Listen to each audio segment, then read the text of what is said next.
Good morning, sir. This video I'm gonna discuss about the marine environment. So, first is what is marine environment.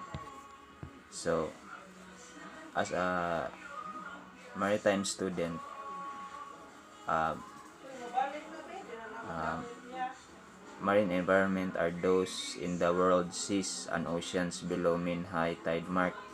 Marine environment relate in the morphology of near shore, offshore, and deep water zones of the ocean. So, what are the major sources of marine pollution and its impact? Hazards to human, animals, and shipping industry. So, first, what is marine pollution? So, marine pollution is a combination of chemicals and trashy, most of which come from the shores, land sources, and it's wasted or blown into the ocean. So, this pollution results in damage to environment, to the health of organism, and to economic structure worldwide. About 80% of marine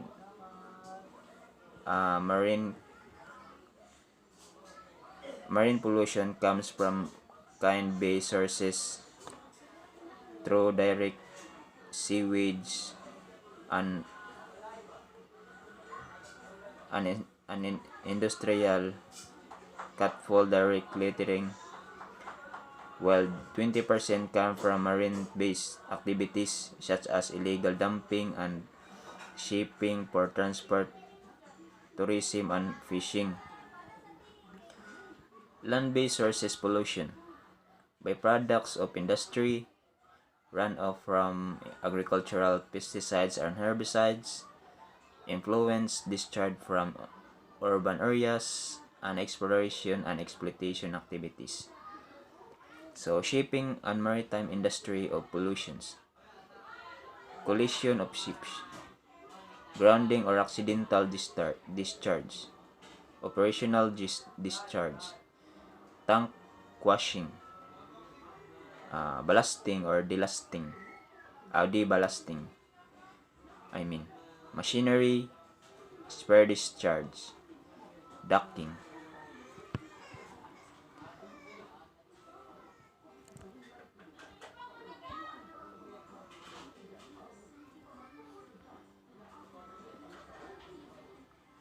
So,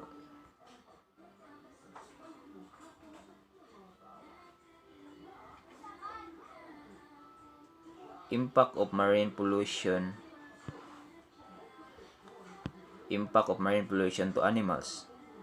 The increase of plastic, industrial product waste are entering our water and harms not only in marine life but also humanity. So first, plastic kill fish, sea gulls or seabirds, marine mammals, starvation, drowning, destroy habitats.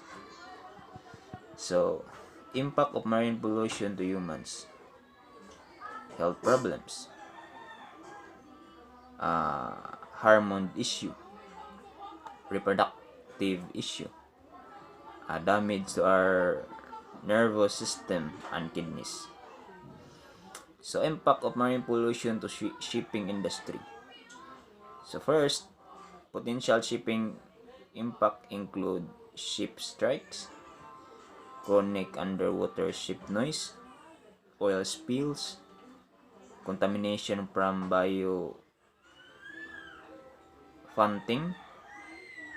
introduction of invasive species, greenhouse gas emissions, chemical spills. So next, explain Marpol Convention history, when it was adopted, entered into force, and its objective, including all the regulation of Marpol, Annex 1 to 6. So what is Marpol Convention? The International Convention for the Prevention of Pollution from Ships, or what we call the MARPOL, is the main international convention covering prevention of pollution of the marine environment by ships from operation or accidental causes. History of MARPOL. The MARPOL Convention was adopted on November 2, 1973 at IMO. The Protocol of 1978 was adopted in response to a spate of tanker accident in 1976 to 1977.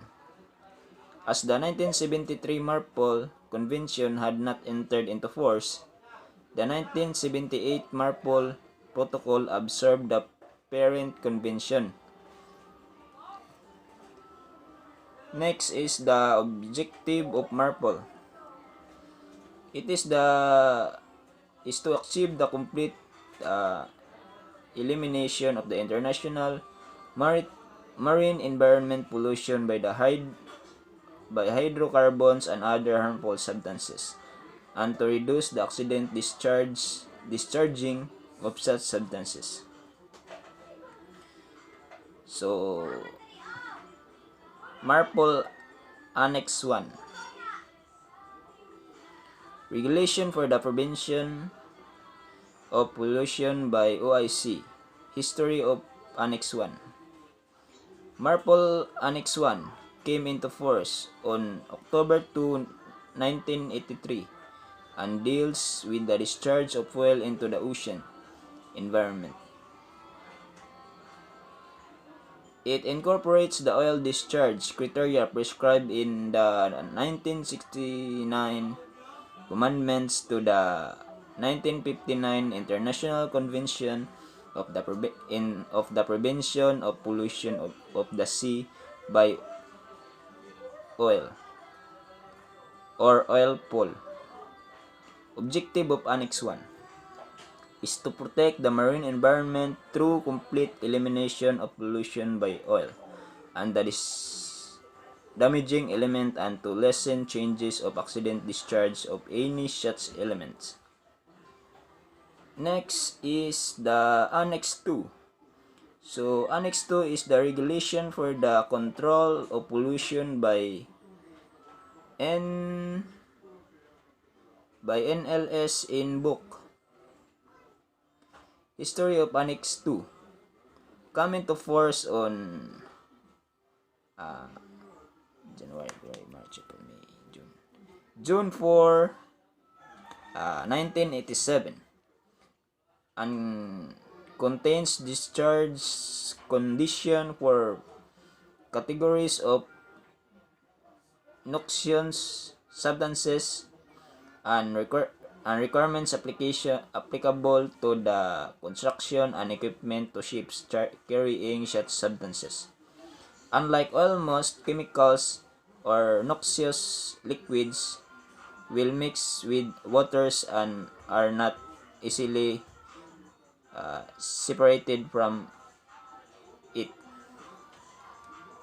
So, objective of Annex 2. It is to dilute cargo residues in seawater to prescribe its depending on their pollution hazard and facilitate the discharge by utilizing the make of the ship. Next is the MARPOL Annex 3, a regulation for the prevention of pollution by harmful substances in package form. History of Annex 3. So, came into the force July 1, 1992. It contains general requirements for the standard of packing, marking, labeling, documenting stowage,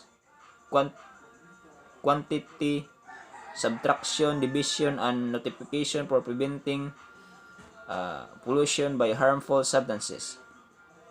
Objective of Annex 3 aims to prevent or minimize pollution of the marine environment by harmful substances is packed in package form, as well as guidelines for identification or harmful substances. Next is Annex 4. So contains a set of regulations regarding the discharge of sewage into sea from ship. So history of Annex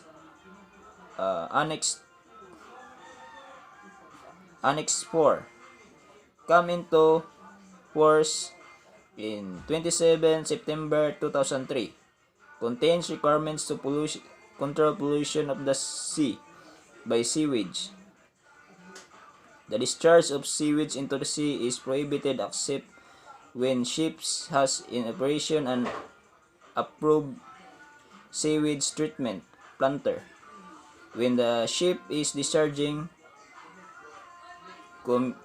commuted and disinfect sewage using an approved system of discharge of more than 3 mental